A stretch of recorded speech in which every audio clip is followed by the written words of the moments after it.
Good morning to my friends in Ada, Oklahoma at the First United Methodist Church. This is Brent Adrian.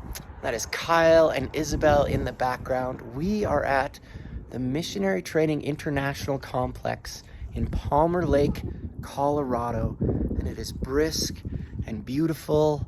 And we are, truthfully, we're pretty worn out right now. And if you can hear my voice, you'll know that we've had a full couple of weeks. I'm guilty of being pretty quiet in the last few weeks, quieter than I planned to be. And it's for a couple of reasons. God took my voice away for a little while there. He thought, Brent, you talk a lot. Maybe you need to listen. Maybe I'll just pull that voice for a bit, which was probably good for me. Before coming here to this training program, I'm pretty sure I am guilty of saying that I was looking forward to it because I thought it would be relaxing. Ooh. God snickered at me, I'm pretty sure. This has been just an intense few weeks.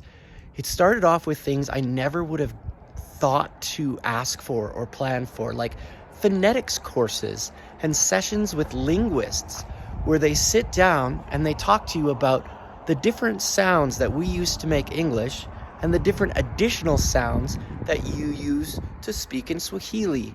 And then lesson upon lesson about how to learn language. And those courses were not about Swahili.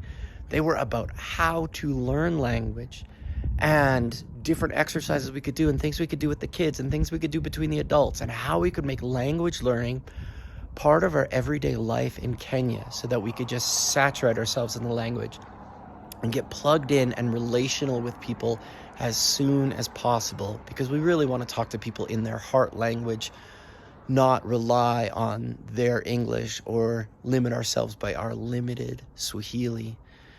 In addition to that, once we got through technical things, then we started diving into emotional and spiritual things. We've been having lots of talks with our children as we prepare them and talk to them about going to Kenya, and as this hypothetical thing becomes reality. The reality is, I believe we leave 2 weeks from today.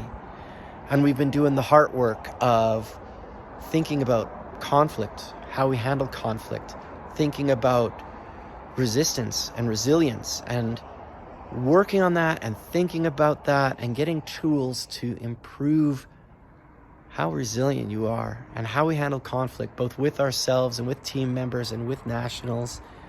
And it has been a pressure cooker here in a good way. And honestly, it's been for every level. It's been for the adults. It's been for the kiddos. And we have these sweet talks every night and these sweet meals together. And we're really well cared for. Whew. And we feel like we've been through the ringer.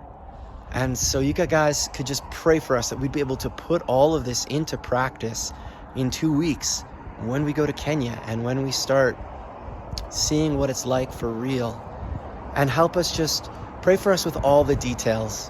We've already had flight cancellations and hiccups in selling our home and just hiccups in the logistics. We had clerical errors and misunderstandings in our fundraising. And when we thought we were fully funded, we were actually at 71%. And that's a big difference. And just pray for us that all of these details would come together and that God would get us there, and that not only would we get through it all, but we'd get through it all with joy and peace that we can model for our kids. We love you guys. We miss you guys. And we look forward to talking to you soon.